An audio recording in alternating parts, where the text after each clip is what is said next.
네, 안녕하십니까. 오늘 준비한 뉴 에이전트 트레이닝 넘버 2 메디케어 플랜에 대해서 설명드리도록 하겠습니다.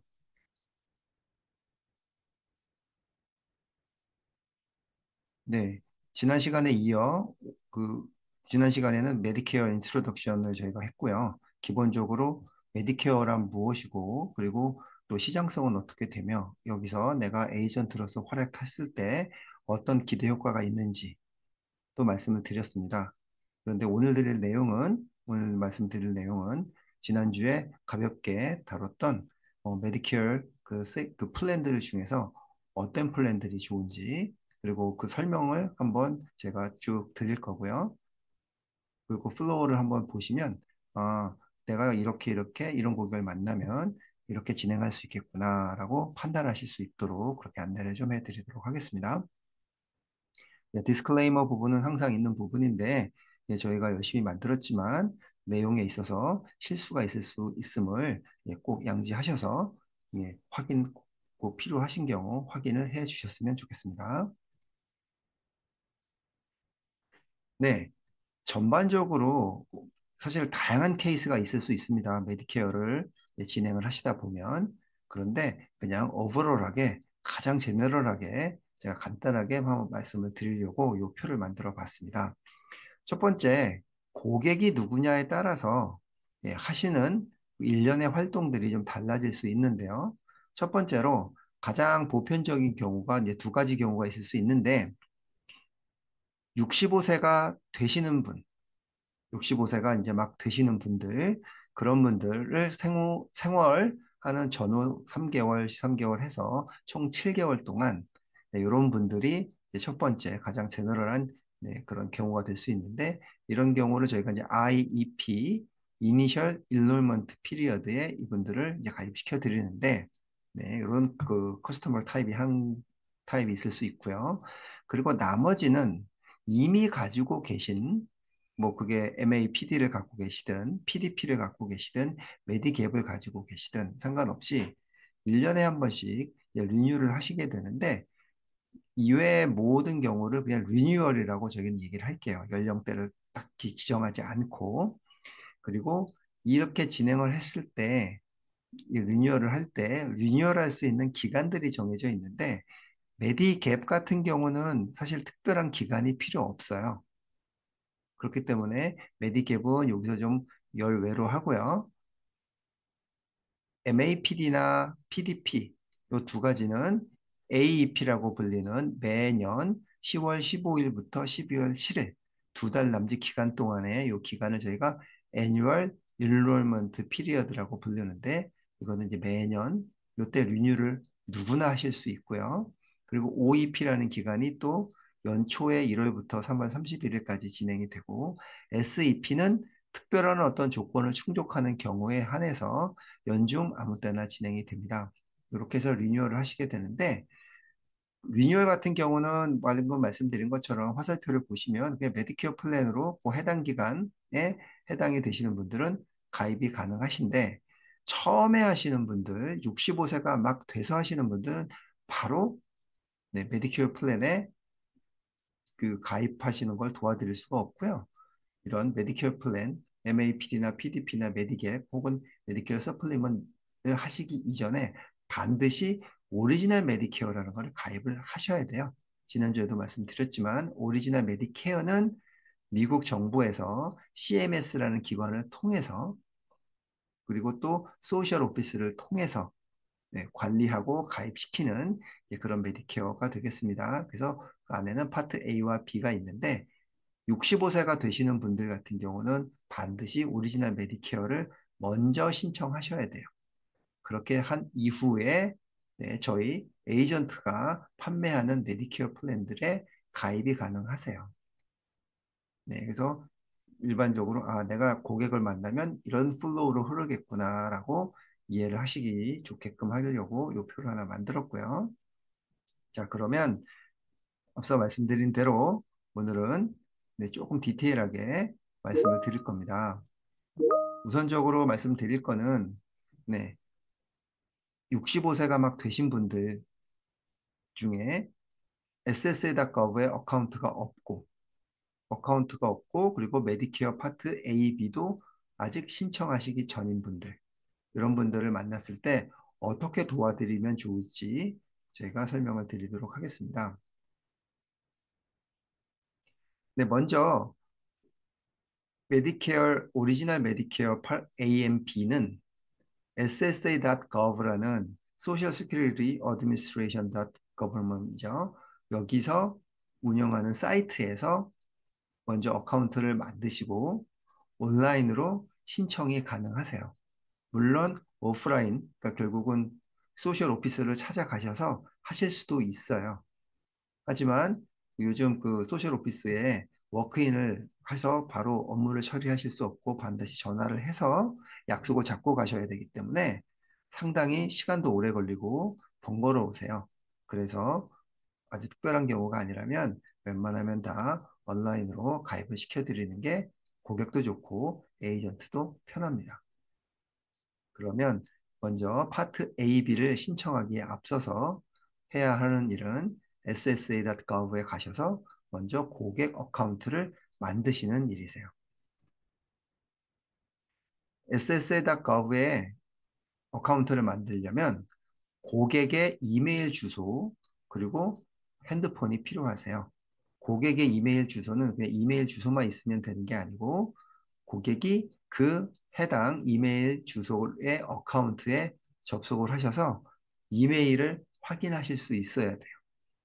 어르신들이 연세가 많다 보니까 그냥 이메일 주소는 있어요라고 했는데 이메일 주소에 들어가서 이메일을 확인할 수 있는 패스워드나 이런 것들을 기억 못하는 분들도 많이 계시거든요. 그렇기 때문에 이거는 꼭 확인을 해주시면 좋을 것 같고요. 네, 사이트는 이렇게 생겼습니다. ssa.gov 사이트 이렇게 생겼고 위쪽에 사인인 버튼을 이제 눌러보면 네, 이미 그 사인인 여러 가지 세 가지가 있는데 지금 처음 만드는 거니까 사인인 그 login.gov로 가는 게 가장 편하고 쉽습니다. 여기에 들어가면 이미 있는 분들은 사인인 여기를 클릭하시고 이메일 주소가 이제 아이디로 사용이 되고요. 그리고 패스워드를 입력하시고 로그인 하시면 되는데 지금 어카운트가 없다라고 가정하고 진행하는 거니까 먼저 어카운트부터 만들어 보겠습니다. 그러면 접근이 가능한 네, 이메일 주소를 여기다 집어넣고 해당 랭귀지를 선택한 후에 필요한 부분을 클릭하고 서밋하면 이렇게 메시지가 뜹니다. 입력된 이메일 주소로 이제 컨퍼메이션 이메일이 갔어요. 그래서 해당 이메일 어카운트로 가셔서 그 이메일을 확인을 하셔야 됩니다.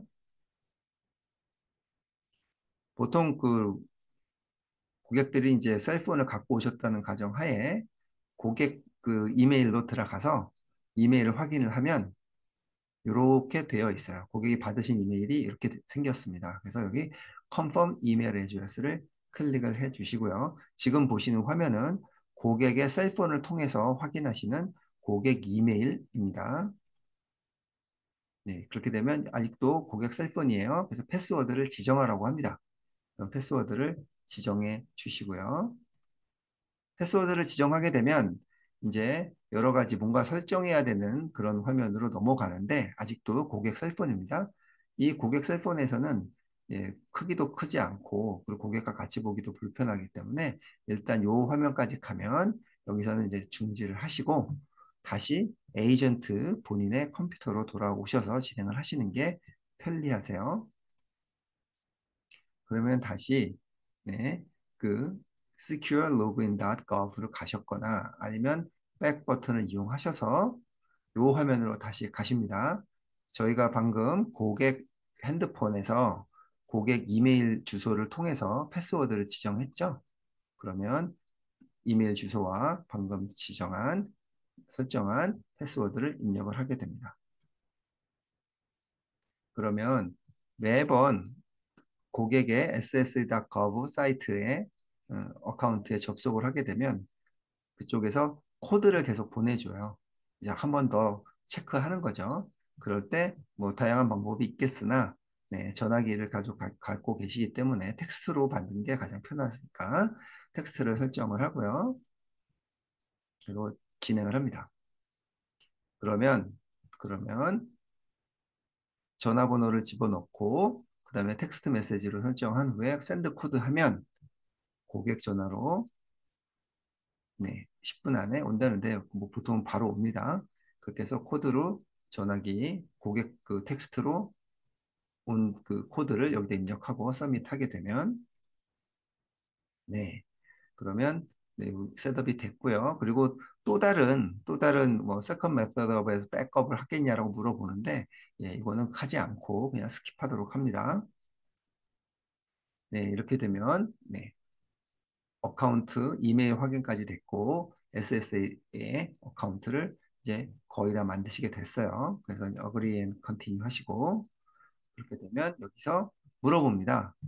액티베이션 코드를 받은 적이 있느냐? 이렇게 물어봅니다. 그러면 도대체 액티베이션 코드가 무엇이냐? 라고 이제 생각이 들 텐데 액티베이션 코드는 두 가지 방법으로 수령을 해요. 고객들이 65세가 되면 ssa.gov 혹은 네, ssa.gov에서 메일로 그 우편으로 레터를 한 장 보내줘요. 거기에 뭐 65세가 되셨고 메디케어에 해당 사항이 있으시기 때문에 뭐 보냅니다라고 안내와 함께 A 코드라는 거를 보내줍니다. A 코드라고 부르는 이유는 그 항상 앞에 A자가 있기 때문이에요. 네. 고객에 따라서 뭐 여기는 다른 것처럼 되지만 거의 대부분의 경우는 A자가 있고 대시 있고 숫자가 있습니다. 이거를 네, 우편으로 받아보시는 분이 계세요. 그래서 나는 신청하지 않지만 이건 저절로 오는 겁니다. 이렇게 해서 이미 받고 계신 경우는 이미 레터를 받은 경우는 이제 예스가 될 건데 많은 경우는 또 받지 못하는 분도 많으세요. 그런 경우는 없으면 그냥 노라고 하죠. 근데 보냈음에도 불구하고 사실 뭐 뭔지 몰라서 버렸거나 아니면 중간에 분실됐거나 뭐 이런 경우 있겠죠. 그래서 어쨌든 본인이 메일로 받은 A 액티베이션 코드가 있는 경우가 아니라면 예, 노라고 답을 하시면 됩니다. 그러면 이제 아래쪽에 쭉 하고 어그리 해서 넥스트 누르고요. 네. 이렇게 되면 코드가 예, 이미 받게 되신 거예요. 텍스트로 코드가 오게 됩니다. 그리고 네, 여기에 이름과 소셜 넘버, 기타 등등 필요한 정보들을 이렇게 입력하시고요.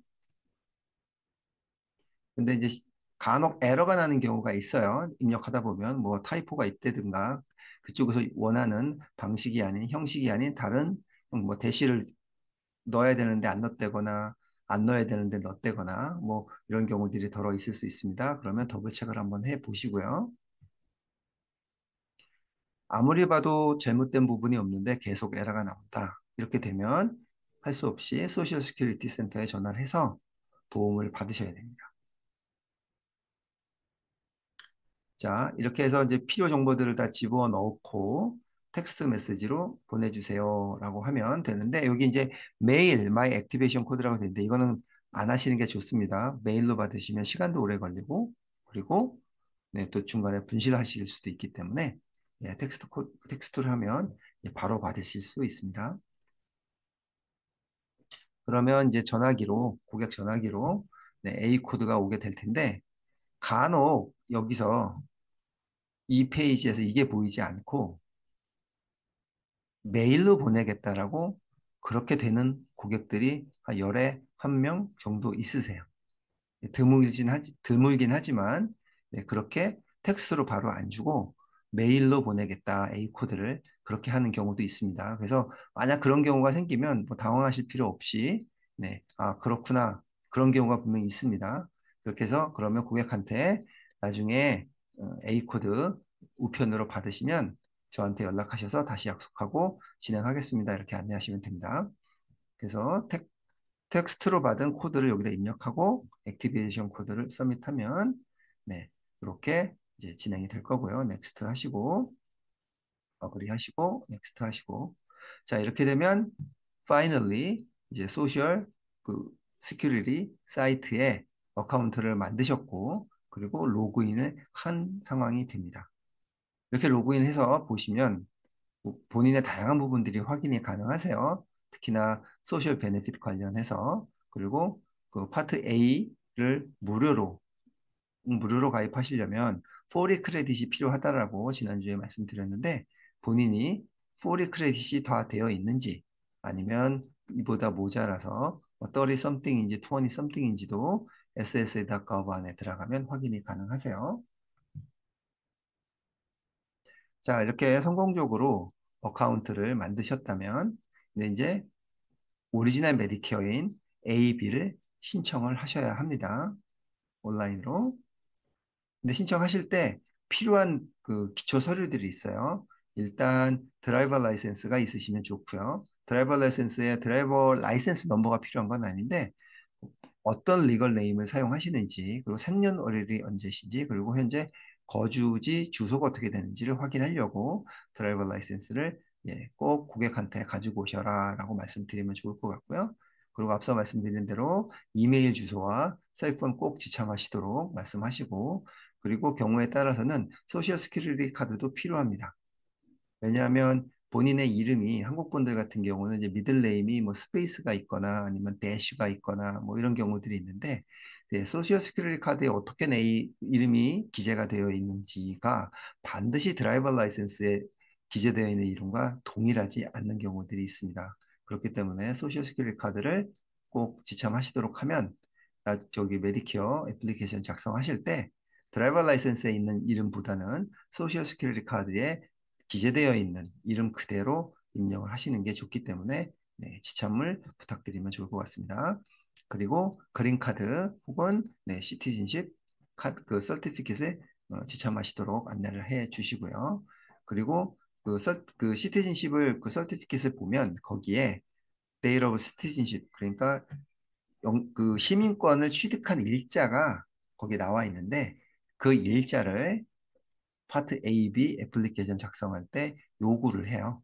그래서 요거를 꼭 지참하시도록 안내하셔야 됩니다. 그리고 태어나신 곳이 어디인지 요것도 반드시 아셔야 되는데 뭐 이거는 뭐 birth certificate 같은 경우 뭐 가지고 오시라고 하실 것까지는 없고 그냥 본인들이 뭐 서울입니다 아니면 인천입니다 대구입니다 부산입니다 다 이제 기억을 하실 테니까 혹은 뭐 미국에 사신 분들 같은 경우야 뭐 큰 문제 없겠지만 근데 여기서 이제 birthplace가 이제 중요한 게 어떤 부분이냐면 본인이 정말로 그 출생하신 출생지는 가끔 뭐 부산이거나 아니면은 뭐 광주거나 아니면 어떤 작은 이제 소도시일 수 있는데 본인이 그린카드를 그 신청하시거나 혹은 시민권을 신청하실 때 그런 이제 그 작은 소도시나 이런 데들이 좀 말씀하시기 번거로워서 경우에 따라서는 보면 그냥 서울이에요 이렇게 얘기하고 하신 분들이 계시더라고요. 그래서 이런 분들은 소셜 오피스에 있는 데이터베이스 상에는 서울이 출생지로 기재가 되어 있는 거예요. 그런데 여기서 사실은 이제 뭐 다른 지역이었던 거죠. 이분한테는. 그래서 벌스플레이스가 어디세요? 라고 물어보면 출생지가 나는 뭐 아산이에요. 뭐 나는 뭐 양양이에요. 뭐 이런 분들 계시거든요. 그래서 아 그렇구나. 그리고 AB 애플리케이션 작성할 때 그 정보를 넣으면 네, 애플리케이션 진행이 더뎌지거나 혹은 그 소셜 오피스를 방문하셔야 되는 경우가 생길 수 있습니다. 그러니까 birthplace를 정말로 태어나신 곳과 뭐 certificate of citizenship이나 그린카드 할 때 하는 곳이 동일하다면 뭐 아무 문제 없겠지만 간혹 다르게 하시는 분들이 있기 때문에 만약에 다르게 하셨다면 본인의 그 진짜 출생지가 아니고 신청 시에 사용한 출생지를 입력하는 게 좋습니다. 네, 그렇게 해서 모든 것들이 준비되면 지금 여기서는 그 어카운트에 이미 로그인을 했다라고 보면 아래쪽에 보면 스타러 메디케어 애플리케이션 이렇게 되어 있는 부분을 클릭하셔도 좋고요. 그러면 이렇게 진행이 됩니다. 아니면 다시 ssa.gov 사이트 그냥 원래 사이트에 가시면 Sign up for Medicare 이렇게 되어 있습니다. 여기로 진행을 하셔도 상관없습니다. 결국은 여기서 이제 들어가면 이 페이지는 공통적으로 나타나게 됩니다. 그래서 여기서 진행을 하시게 될 거고요. 그러면 Start a New Application 진행이 됩니다. 진행하는 것들, 저 장표들 여기 다 준비가 되어 있기는 한데, 오늘 실제로 진행하시는 게 아니기 때문에 이 부분을 제가 다 고 오버하지는 않을 거고요. 예, 필요한 정보들이 이제 이렇게 나중에 감을 좀 잡으시면 좋을 것 같으세요. 보통 익숙해지시면 15분 이상 걸리지는 않아요. 내용이 이렇게 어렵거나 많은 내용을 요구하지는 않습니다. 근데 이제 가끔 이제 키 퀘스천들이 있죠. 뭐 그냥 직관적으로 바로바로 대답할 수 있는 부분들에 대해서는 별도의 코멘트가 없지만 이제 가끔 타입 오브 시티즌십 이거 뭐 해야 되지? 뭐 이제 이런 것들 이제 클릭을 해 보면 네. 그 미국 내에서 태어났는지 미국 외에서 태어났는지 아니면 귀화했는지 이런 것들을 설정을 하게 되고요. 만약에 귀화를 했다라고 하면 출생지를 물어봅니다. 출생지를 물어봅니다. 그리고 요거 다음에 되면 네, 메디케어만 할 겁니까? 아니면 리타이먼트 캐시 베네핏까지 할 겁니까? 이렇게 물어보는데 65세 되면 사실은 지금 현재 기준으로는 그 monthly 그 retirement cash benefit 그러니까 결국은 연금 받는 건데 연금을 같이 시청을 하게 되면 65세에 그러면 100%를 다 못 받게 되시잖아요. 보통은 67세가 되어야 본인이 받으실 수 있는 돈의 100%를 다 받게 되니까 대부분의 경우는 네, 메디케어 온리만 진행을 하기 때문에 여기서 예스로 대답을 하면 돼요. 그리고 네, 그 따르는 질문들을 계속 하시면 되고요. 이 정도까지가 진행이 되면 네, 중간에 한번 쉬어가는 이제 그런 부분이 생깁니다. 이게 뭐냐면 진행을 하다가 갑자기 일이 생기거나 뭐 정전이 되거나 뭐 무슨 일이 생길지 알 수 없잖아요. 그러면 진행을 이만큼 했기 때문에 네, 여기서 리엔트리 넘버라는 거를 사이트에서 제공을 해주는데 이 번호를 잘 가지고 계시면 나중에 다시 마무리 못하고 다시 진행을 할 때 이 번호를 입력을 하면 이미 입력했던 정보들을 그대로 유지한 채로 나머지 부분만 채우실 수 있습니다. 그래서 요거는 잘 기록을 해 두시면 되는데 이때 이외에는 리엔트리 넘버를 알려주지 않습니다. 그래서 뭐 안 쓰시게 될 확률이 높겠지만 그래도 꼭 기록을 해 두셨다가 네, 활용을 하실 수 있을 시간이 되면 한번 활용을 하시면 좋을 것 같습니다. 그래서 나갔다가 다시 들어왔다라고 하면 아까 스타트 뉴 애플리케이션 버튼 막 눌러서 저희가 여기까지 왔는데 저희가 리엔트리 넘버를 안 상태에서 리턴한 상황이라고 그러면 네, 요거 버튼 누르고 진행을 하시면 이미 입력된 내용들은 그대로 다 활용하실 수 있습니다. 네, 그리고 계속 이제 진행을 해 나가시면 좋을 것 같습니다. 근데 이제 가끔 진행을 하다 보면 네, 이런 경우들이 있을 수 있어요. 아직까지 직장을 다니고 계셔서 지내고 계셔서 의료보험이 아직 유효한 경우에 있는 그런 고객들이 계실 수 있는데 65세에도 그런 분들 같은 경우는 B를 신청하실 필요는 없어요. 왜냐하면 뭐 제때 안 하면 페널티를 내야 된다. 제가 지난주에 말씀드렸지만 이런 경우 명확한 사유가 있는 경우 직장을 통해서 보험을 갖고 있고 그 보험이 직장에서 제공하는 보험이 크레디터블 커버리지로 인정되는 경우 대부분의 경우 거의 98, 99%는 다 인정이 됩니다. 그런 경우에는 네, 직장을 그만둬서 해당 커버리지가 없어질 때까지는 파트 B를 연기하실 수 있고요. 연기한다고 해서 페널티가 발생하지 않습니다. 그렇기 때문에 네, 그 부분이 있고요. 그래서 진행하다 보면 여기 이제 인플로이먼트 통해서 보험이 있습니까? 뭐 이런 얘기를 이제 묻는데 그러면 있으면 있다.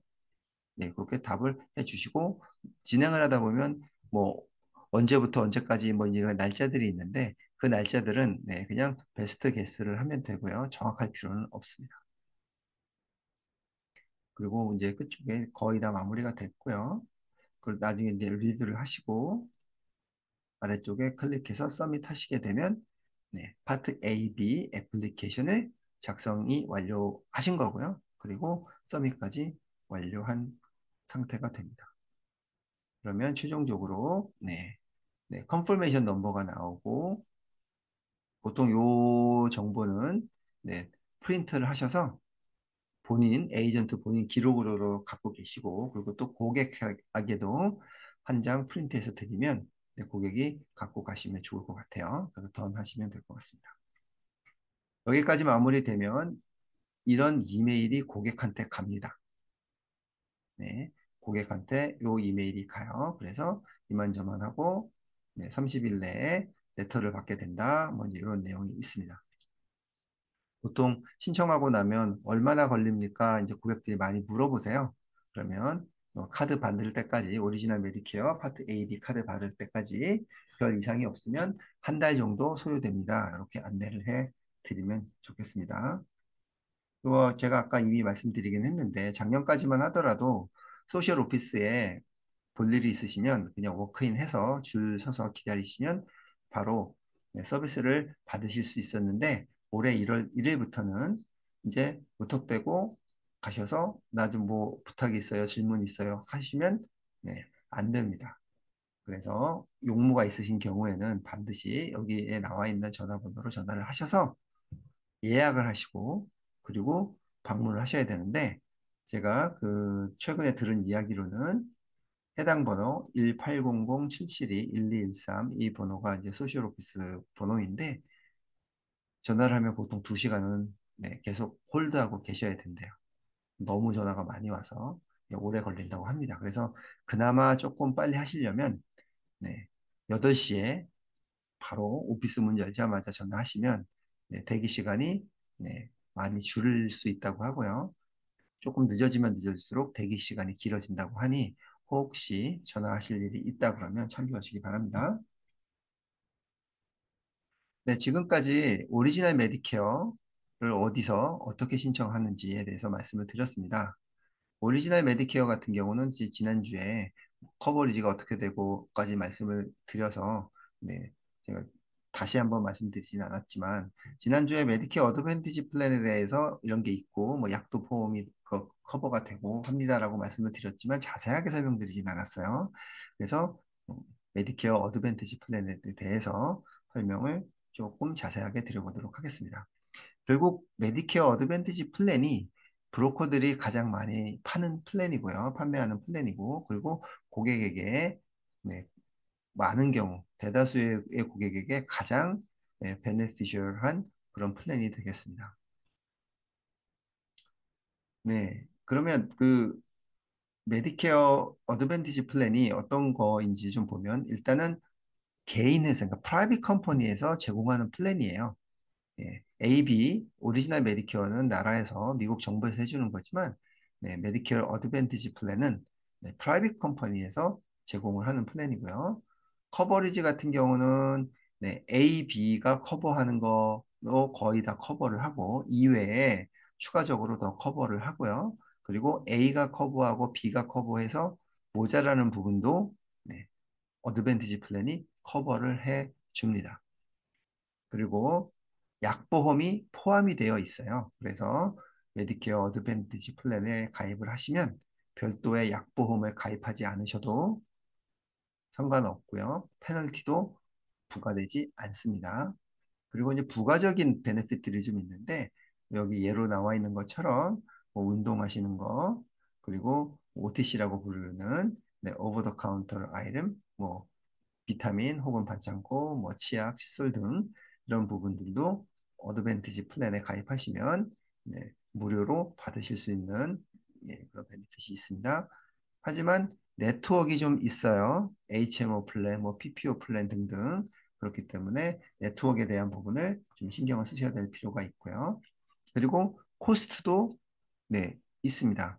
다달이 내야 되는 돈은 있을 수도 있고 없을 수도 있지만 최근의 추세를 보면 대부분의 어드밴티지 플랜은 먼틀리 페이먼이 없어요. 먼틀리 프리미엄이 없는 경우가 대부분입니다. 물론 여전히 먼틀리 프리미엄을 내셔야 되는 어드밴티지 플랜도 있습니다. 하지만 대부분의 경우 돈을 내지 않는 그런 플랜을 가입하고 계시고 또 그런 프리미엄이 없는 플랜의 종류가 훨씬 더 많습니다. 네, 그리고 돈을 내실 때 병원에 가시면 코페이가 발생할 수 있고요. 디덕터블이 있는 플랜도 있습니다. 그리고 아웃 오브 파켓 맥시멈이라고 해서 1년에 해당 메디케어 어드밴티지 플랜을 갖고 계신 고객이 본인이 부담할 수 있는 돈의 메디컬 빌의 한도가 정해져 있어요. 낮은 플랜은 2,000불대, 좀 많은 거는 6,000불, 7,000불도 있습니다. 그래서 그 아웃 오브 파켓 맥시멈의 의미는 아무리 큰 수술이나 뭐 어떤 병원에 입원을 하셨다 하더라도 해당 그 가입하신 해당 플랜 어드밴티지 플랜에서 정해놓은 이 아웃 오브 파켓 맥시멈 이 리밋을 넘게 본인이 부담하실 필요가 없어요. 그렇기 때문에 네, 아웃 오브 파켓 맥시멈이 어느 정도 되는지도 고객이 상품을 결정하실 때 중요한 팩터가 되겠습니다.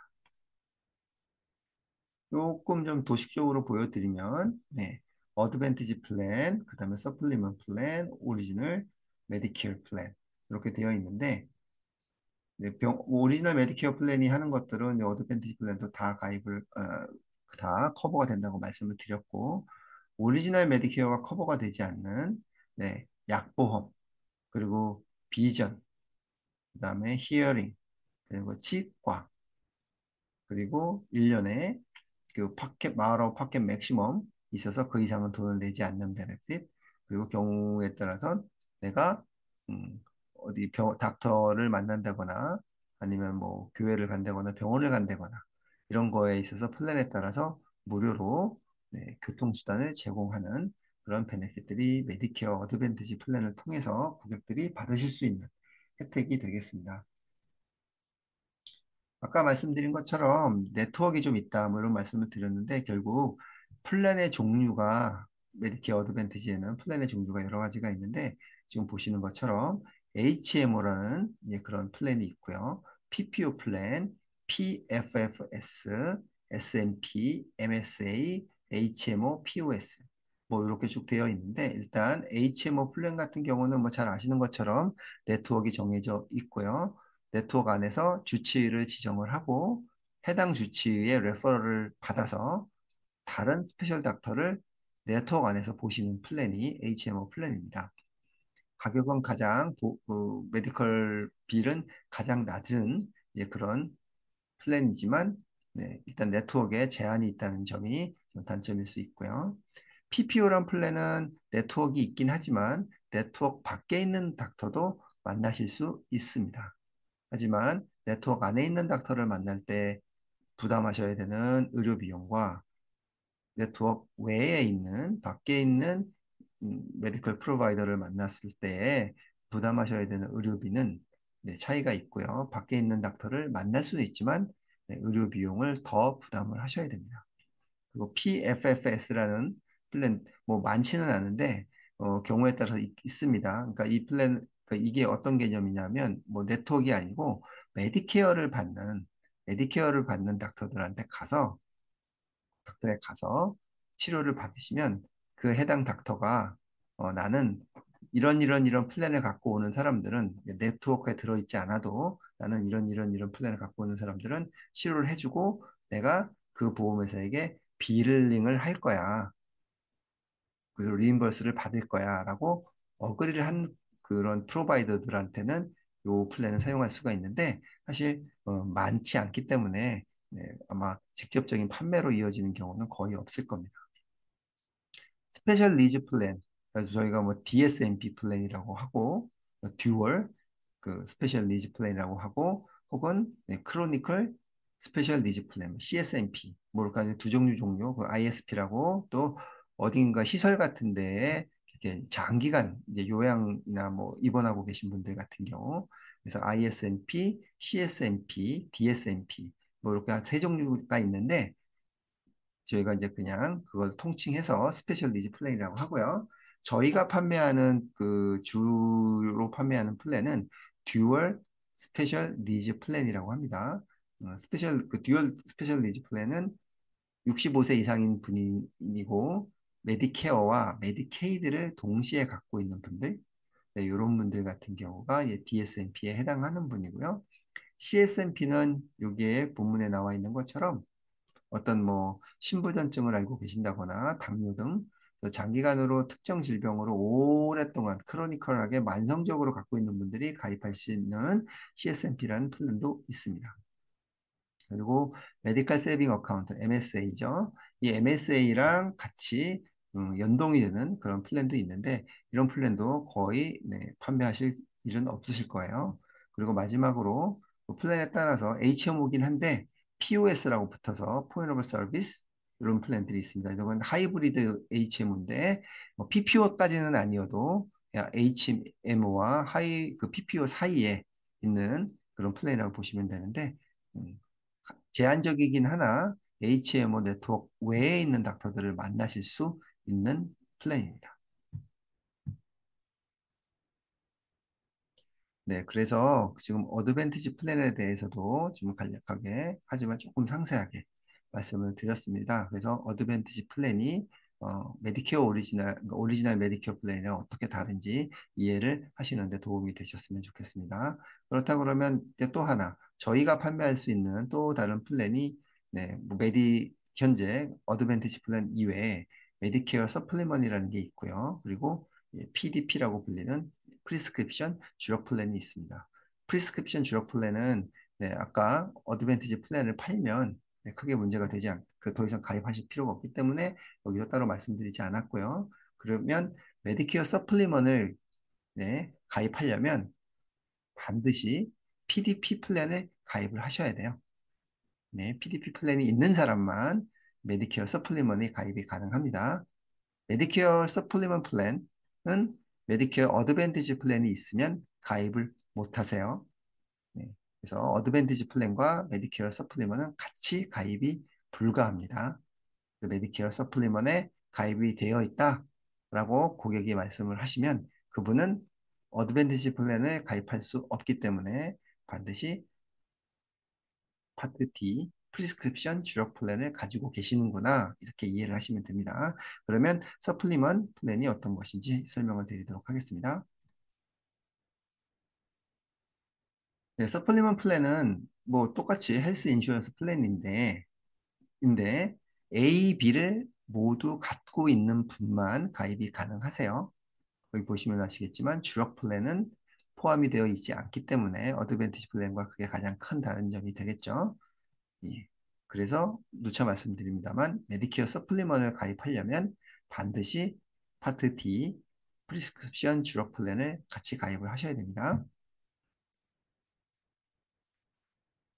서플리먼 플랜 같은 경우는 이제 두 가지 경우가 있는데 개런티드 이슈라고 해서 65세가 막 되신 분들 그런 분들 같은 경우는 지금 어떤 질환을 갖고 계신지 따지지 않고 그냥 6개월 안에는 무조건 가입하실 수 있으세요. 네. 그리고 여기 두 번째 같은 경우는 네, 이미 65세가 됐고 이제 뭐 딜레이드 펄프이라고 했는데 아까 말씀드린 것처럼 직장을 다녔거나 뭐 이렇게 기타 등등 다른 이유로 파트 B를 연기하셨던 분들 같은 경우가 뒤늦게 들어오시게 되면 네, 6개월 동안 또 개런티드 이슈가 되고요. 그리고 3번도 뭐 이상한 경우가 되겠습니다. 앞서 말씀드린 경우는 어떤 질병이 있다 하더라도 개런티드 이슈이기 때문에 무조건 언더라이팅 없이 네, 가입이 가능하신데 여기 non guaranteed 이슈도 있어요. 뭐 언제든지 바꾸실 수는 있지만 단 개런티드 이슈 피리어드가 아닌 상태에는 반드시 언더라이팅, 메디컬 언더라이팅을 받아야 되는데 뭐 병원이나 이런 데 가서 뭐 그렇게 하는 게 아니라 네, 스- 문답으로 예, 애플리케이션 작성하실 때 뭐 드시는 약이 뭐고 수술 이력은 어떻게 되고 네, 현재 내 주치의는 누구고 기타 등등 네, 메디컬 관련된 컨디션 관련된 질문들을 답을 하셔야 됩니다. 그래서 이북에 통과가 되어야 가입이 가능하세요. 또 한 가지 아까 메디케어 어드밴티지 플랜은 대부분의 경우 돈을 내지 않는 플랜, 그러니까 지로 프리미엄 플랜이 다수를 이룬다 말씀을 드렸고 지금 몇 년째 계속 그렇게 유지되고 있고 향후에도 그럴 거라고 예상이 됩니다. 하지만 메디케어 서플리먼트, 메디캡 플랜은 프리미엄이 매년 상승하게 됩니다. 매년 오릅니다. 근데 뭐 오르는 이유는 뭐 연세가 드셨기 때문에 오르는 이율이 또 크고요. 또 해당 지역에서 얼마나 보험, 그러니까 서플리먼트 쪽을 많이 사용하셔서 보험료가 지불이 되고 있는지 등등이 고려가 됩니다. 안 오르는 경우는 없습니다. 매년 오릅니다. 그리고 메디케어 서플리먼트 같은 경우는 이제 플랜이 종류가 다양하게 있는데 이제 요게 조금 그 저희가 헷갈릴 수 있어요. 왜냐하면 오리지널 메디케어는 A, B가 있죠. 근데 여기도 보시면 아시겠지만 서플리먼트에도 A, B가 있어요. 그런데 부르는 방식이 다르죠. 오리지널 메디케어는 파트 A, 파트 B 이렇게 부르고요. 그리고 저희가 어드밴티지 플랜은 파트 C라고 부르고 약보험은 파트 D라고 부르잖아요. 그런데 서플리먼은 파트라는 그 용어를 쓰지 않고 플랜 A, 플랜 B, 플랜 C, 플랜 D 이렇게 플랜 something 이렇게 부르고 있습니다. 그래서 서플리먼의 종류는 여기 보시는 것처럼 플랜 A, B, C, D, E, F, E는 없고 F, G, K, L, M, N 이 종류의 종류가 있고요. 각 플랜마다 커버를 어느 정도 하는지 여기 볼 수 있는데 현재 65세가 되시는 분들이 가입하실 수 있는 가장 커버리지가 큰 상품은 플랜 G입니다. 플랜 G입니다. 그런데 2020년 1월 1일 이전에 가입을 하셨거나 이전에 65세가 되셨던 분들 같은 경우는 지금도 플랜 F에 가입이 가능하세요. 플랜 F가 현존하는 모든 메디케어 서플리먼트 플랜 중에는 커버리지가 가장 좋습니다. 하지만 지금 65세가 되시는 분 중에 나 서플리먼트 할래요 라고 얘기하시는 분이 만약 계신다면 그분은 F는 가입이 안 되시고 가장 커버리지가 좋은 플랜은 플랜 G가 되겠습니다. 네. 그리고 제가 그 지지난주에 서플리먼트 관련해 갖고 이제 그 목요일마다 하는 웨비나를 진행한 적이 있는데 그때 오늘 아마 참석하신 것 같은데 한 분이 저한테 질문을 하셨었어요. 메디케어 서플리먼트 플랜 중에 뭐 제가 언제는 되고 언제는 안 되고 뭐 이런 얘기를 드리니까 벌스데이 룰이라는 게 있어서 매년 바꿀 수 있다고 하던데요. 개런티라고 하던데요. 그건 언더라이팅 안 한다고 하던데요. 이렇게 질문하신 분이 계셨었어요. 그래서 그거에 대한 답으로 여기 좀 제가 준비를 했던 자료인데 이걸 보시면 개런티드 이슈 되는 그런 기간에 대해서는 50개 주가 모두 공통적으로 적용이 됩니다. 그런데 여기 지금 작성되어 있는 10개 주는 그 개런티드 이슈 기간 이외에도 매년 생일 전후로 뭐 30일, 뭐 그건 주마다 조금씩 다릅니다. 그건 더블 체크 해보셔야겠지만 매월 생일이 됐을 때에는 언더라이팅 없이 플랜을 바꾸실 수가 있어요. 예. 그런데 어떤 주냐라고 하면 뭐 캘리포니아, 아이다호, 일리노이, 켄터키, 루이지애나, 메릴랜드, 네바다, 오클라호마, 오레건, 버지니아. 버지니아 같은 경우는 아직은 아니고 7월 1일부터 적용이 된다고 합니다. 그래서 해당 본인이 해당 주에 사시는 분 중에 그리고 생일이 도래하시는 분들 전후 30일 전후에 가능한데 주마다 동일한 베네핏 수준. 그러니까 아까 보시면 플랜 A, B, C, D, 뭐 F, G 뭐 이렇게 쭉 있었잖아요. 현재 본인이 갖고 계신 플랜보다 더 커버리지가 큰 걸로는 바꾸실 수 없고 동일한 수준이거나 아니면 그보다 조금 낮은 수준으로는 개런티드 이슈로 바꾸실 수 있습니다. 그런데 그마다도 주마다 달라요. 어떤 주는 반드시 동일한 수준으로만 바꿔야 되는 걸 요구하는 주가 있고 어떤 주는 동일하거나 그보다 커버리지가 조금 안 좋거나를 허용하는 주가 있고 이게 조금씩 다릅니다. 그래서 이거는 그 주마다 그 만약에 이런 케이스가 발생을 한다고 하면 확인해 보시고 고객을 도와주시는 게 좋을 것 같습니다.